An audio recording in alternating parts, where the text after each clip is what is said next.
Milton worked on a farm. Yeah. See, the boys, during the war, in the summer, the boys would work on farms to help the farmer. It's all volunteer work. They didn't get paid. Yeah. And his charge was 10 cows. Milton was the youngest. He was a baby. He was 2 years younger than me.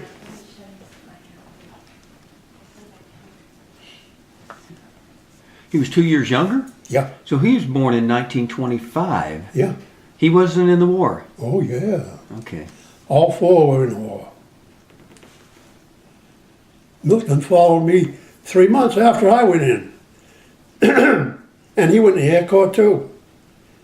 And he became a radio operator on a C-47 flying around Europe with the paratroopers.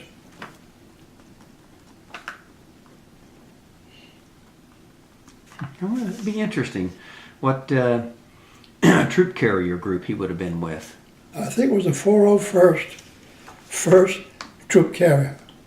Or it could have been, yeah, or it could have been the 401st Glider Infantry, but probably the. Yeah, it was troop carrier. Now, did you have any other odd jobs to make money as a kid? Let's see. Papers, lumens. No, that was about it. You guys make ice cream when you were a kid? Yeah. Mrs. Hill would make the ice cream. Ralph Hill, my buddy.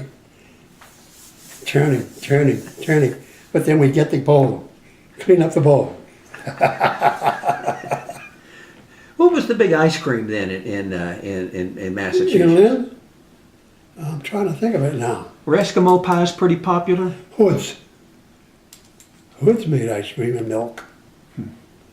And one more. I'm trying to think of it now. I used to get their fudgicles. Can't think of the name.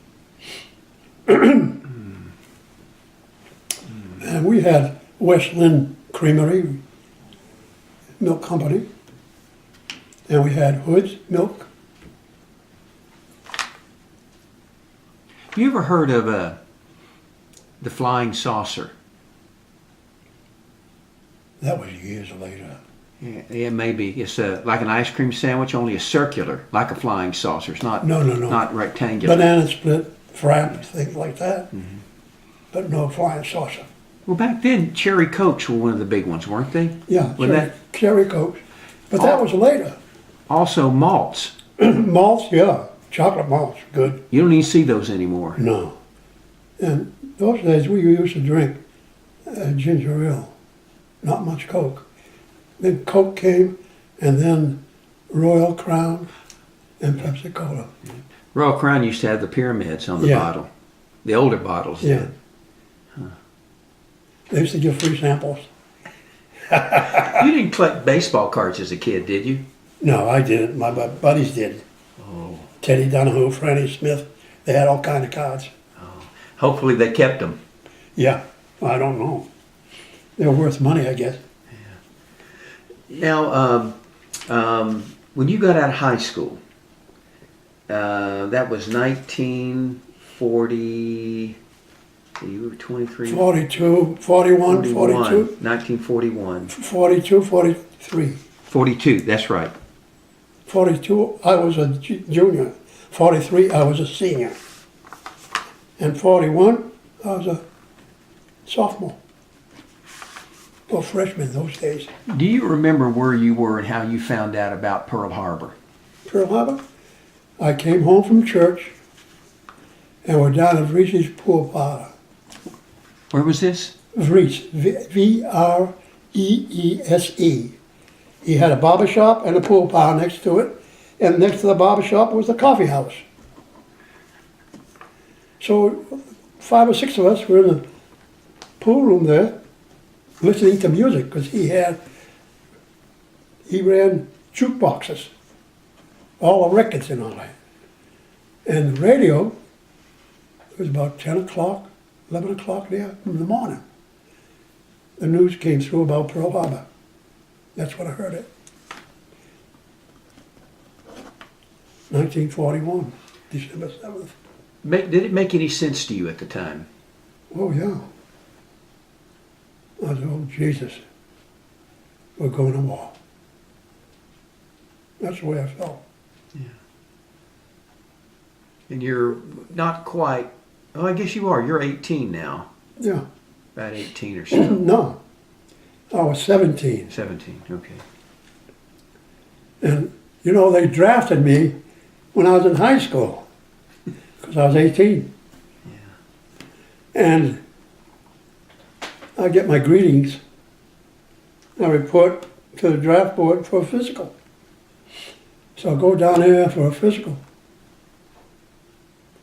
And because of my asthma when I was a child, and at that time I had a nagging sinus problem. I had and they classified me 4F, unfit for military service. And yet I was built like a brick shithouse. I used to go to the YMCA 3 days a week and work out. I was all muscle. I was in great shape. All through high school, I was in great shape. Never fooled around with girls or anything, strictly sports. And being a 4F, when I graduated, right away, the General Electric Company hires me as a draftsman, because I had 6 years of drafting. Bingo, I had a job.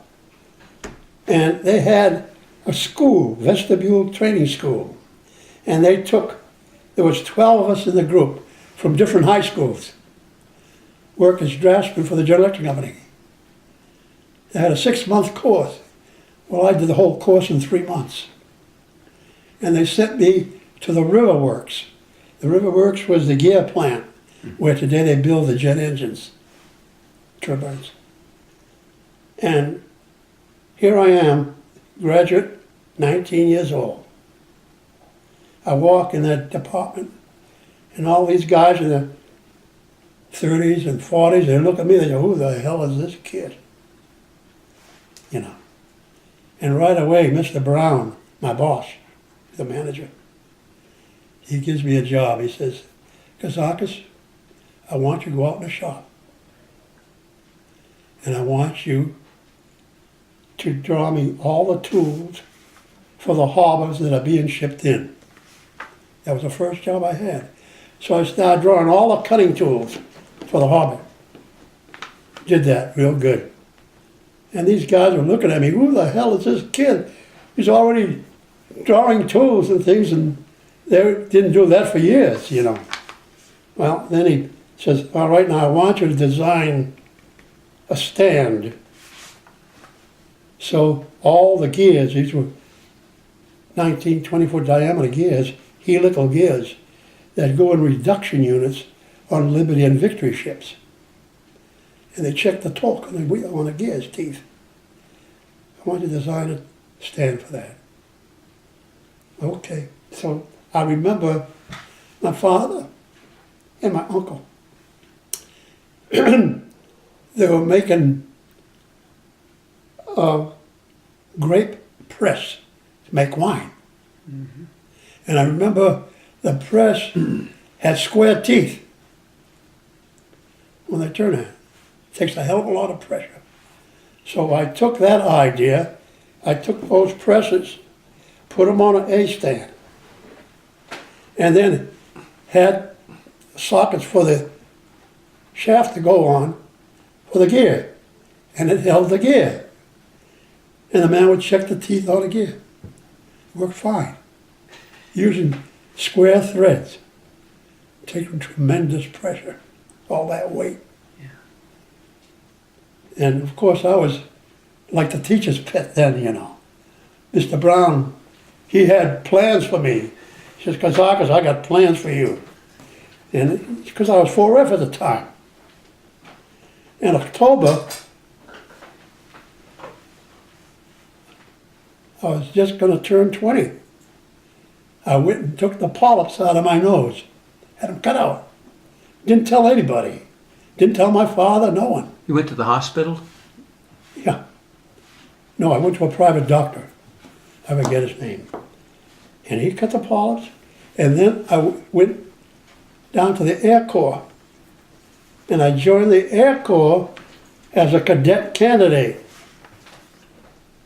And they said, Kozakis, you can't go in right away. You got to wait for the next draft because of your previous draft condition that you were for. So from October to December, I didn't go in until January 1st. Of 44, right? Yeah, as a candidate. Now, we'll back And up just a Mr. Brown was really upset. And the whole department, they gave me a wallet for a goodbye present, you know. You still have it? No. Yeah, I do. It's a black one. I still have it, yeah. And said my goodbyes, you know, and then I went into cadets. Now, of all things, why did you choose the Army Air Corps? Well, I went in because I wanted to fly P-38s. Never happened. Why the P-38? Oh, I love that ship. Twin booms, fast. So I have to ask you, where did you get your interest in aviation? I used to watch the barnstormers in Saugus landing in the field. I was about 12, 13 years old. And they'd come in, land, and take off again, you know, biplanes. And that got me interested in air. What airfield was that? Well, it was Saugus Field, but I don't know the exact name. And Saugus is next to Lynn. Lynn, Saugus. What did you do? You saw them up in the air flying around, said, how do these things get down? So is that... Yeah, they're flying around, they come in. So I used to go over the field, watch them, flying around, come in, land, take off again. I never did fly them, but I watch them. Yeah. That's what I wanted to do. I wanted to fly. So, did you build model airplanes as a kid? did I what? Build model Oh, airplanes? yeah, lots of them. What I used to do, get up on the second floor, I had that plane wound up with elastic band, light it on fire and throw it. Down it went. Back then, those were old balsa wood Balsa kits. wood and paper. So you had to kind of whittle them, didn't you? Oh, yeah. You didn't You just... had to cut them out. You had to cut them out. Where'd you get them? Buy them, 10, 20 cents in the store. They put it all together. Spring, elastic wire band, propeller. By the way, before I forget it, who were some of your best friends growing up? Oh, hell, I had a whole bunch. Franny Smith, Teddy Donahoe, Ralph Hill, Johnny Patton, Buster Patton, Bill Damity, Frankie Donahoe, that was Teddy's brother, Jimmy McGarrion, Spiro Lacouris, we used to call him Mo, Tony Nicolopoulos, Arthur Sackle, we called him Arturo Saccolini because he sang opera. Oh yeah, I'll tell you a story about that. What was his name again? Arthur Sackle, and we called him Arturo Saccolini. Sound Italian. But he was Greek. Oh yeah, just like me. All of them first generation. All of them. Jimmy Bontas. Any of them still around today? None of them. Did you have any friends that went overseas but did not come Oh back? yeah. Spiro Lacouris, Mo. He was a gunner like me. How do you spell his last name? Lacouris. And his brother George, Yoy, he went in the army. He was in infantry. He's buried in the veterans section of, right close to my brother Milton. In Lynn Cemetery. In the Westland? Pine Grove, yeah. Pine Grove. Everything's Pine Grove. What happened to Spiro? He got shot down over Belgium. And they buried him in Belgium. He's still there. He was in the 8th Air Force. Yes, sir. I want to get that spelling right. Lacouris. Ouris. Lacouris. It was Tubba. I'm going to send out a an Maybe email. you can find him. That's what I'm going to do. I had his bomb group written somewhere and where he's buried in Belgium. American Cemetery in Belgium. Oh, he's buried overseas. Yeah, he never came back. Paul Stevens came back. They were all we all grew up together, like brothers. Yeah. You lose any other friends? Oh yeah, Connie Seibel, German boy, lived on Lyman Street. Seibel? Seibel, good German boy. What happened to him? Oh, bad story. He went into service, he became a cadet, and he became a B-24 pilot, went overseas to England, but never saw combat. The war ended. So he joins the intelligence. He's a 30-year man, 20-year man. And his job was paying off the informants in Germany. And they taught him a lot of things. One time he came home with a brand new Jaguar. And the son of a gun, he got me in the front seat. He's driving and he spins around. You know how they spin around? Scared the hell out of me. I said, Connie, don't you ever do that again when I'm in this car. And then he married a German girl, Frances. They had 2 boys. Real good boys. Smart. Real smart. Well, he and Frances got a divorce. Sad. She was a good girl. But Connie is hard to live with. Connie is a kind of a guy, it has to be his time and when he wants to do it. Like you ask him to do something, he wouldn't do it, he'd wait. It has to be his time. He'd do it. That kind of a guy. But he was a very good friend. Very helpful. I took him overseas with me many times. Had him work with me and so forth when he got out of the service. And I had him live with me for about a month and a half when he moved to Houston. He had no place to go. I said, come on, you stay with us. Well, Connie moved around a lot. And the reason, my opinion, he wanted to stay away from his ex-wife. And he'd always go to a town, city, that had an air base or an army field. That way he could use the post exchange and everything else, because he was an officer. And he was a terrific musician, piano, accordion, organ, drums, very good, harmonica. And he was a funny guy, hard to live with. Had a girl, but she left him too. So he traveled. His son was in West Texas, became a physician, top surgeon. He's there now, Mark Seibel. But Mark would not speak to his father. I tried to get Mark to talk to his father without success. The first son, the older, committed suicide. And I was visiting Connie in Langen, Germany. He was talking about his son. And he had a tape that his son made. And the son made his own poison to commit suicide. He talked about it as he was dying, the tape was running. And he was talking. It was rough. Boy, about broke my heart. And Connie still had that tape. I'm the only one that ever heard it. Sad. The whole family busted. And in the end, Connie blows his brains out. He was going blind, so he blew out his brain with his 45. In Germany?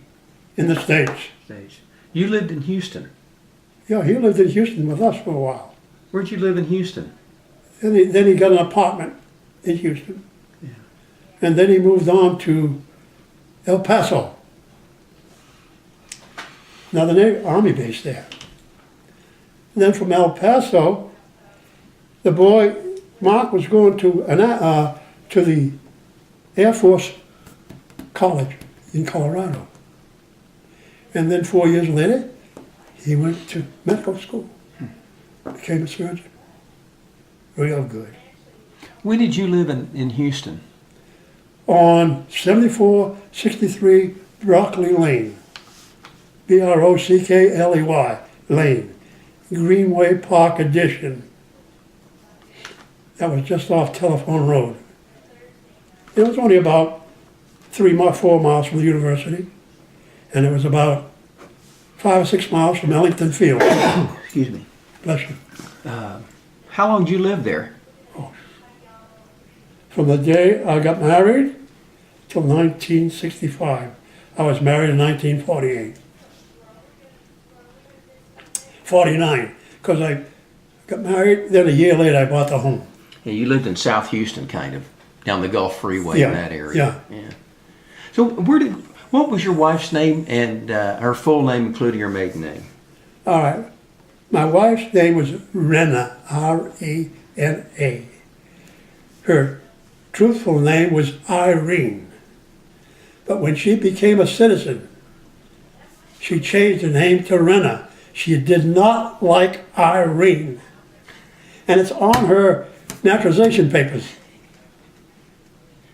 What was her maiden name? Her maiden name was Catalano. C-A-T-A-L-A-N-O-U. The women spelled it with a C. The men spelled it with a K. Why? I don't know. Her father was a captain of a ship, working for the Nicolaou Shipping Company in Greece. He was a master. And he got shot, torpedoed in the Mediterranean during the war. And they made him a prisoner of war, house arrest, because they were trying to convert him to join the German Merchant Marine. They would never do it. And the German officers would come to the house every month, try to persuade him. And Rena and her sister Sophie and her mother Marie were living there. Now they were, let's see, Sophie was 19 and Rena was 21. Growing up during the German occupation for 3 years. And then the British occupation, 2 years. And then the Greek Civil War, 1 year. They lived all through that. Where did they live in Greece? In Athens. Platz des Amerikis. Platz America. It was a platz, whatever you call it. And on the houses around it. That's where they lived. And funny thing about Athens,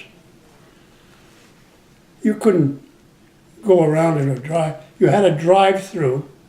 And to drive through, you had to go through Constitution Square and Ammonia Square and then go up to the other part of Athens. Always. Until they had the, what do you call it? The Olympics. Then they built the subways and you could drive everywhere. I spent a good month in Athens back in 1980. And I had 6 ties with me. And I was trying to get a visa for my men to go into Libya. And for a whole month, we're waiting for visas. So wherever I went, I took my ties with me. And you go in a restaurant, they never saw ties before. And I'd tell the manager, you got rice? If you got rice, we'll eat. If you don't, we'll go somewhere else. Because they ate rice. Did you meet Rena in Greece or the No. States? That's a good story. Well, when I got out of the Army, I could go to 3 schools. I was accepted at 3 schools. Massachusetts at Amherst, Salem State Teachers College, which is close by, and Arizona State University in Tempe. Well, I wanted to get away from the winters up there. So I said, I'm going to go to Arizona State. Nice weather, nice winters. Well, I had bought a 40 Plymouth then. When I got out of the Army, I was loaded. I had over $2,000 in the bank because I didn't spend any money in Italy. My father put it in the bank for me. So the first car I bought was a 37 Ford. And my brothers are always bugging me for the car. They go on a date. So I said, okay, here, the car's yours. You keep it between the 3 of you. It's your responsibility. And then I bought the 40 Plymouth.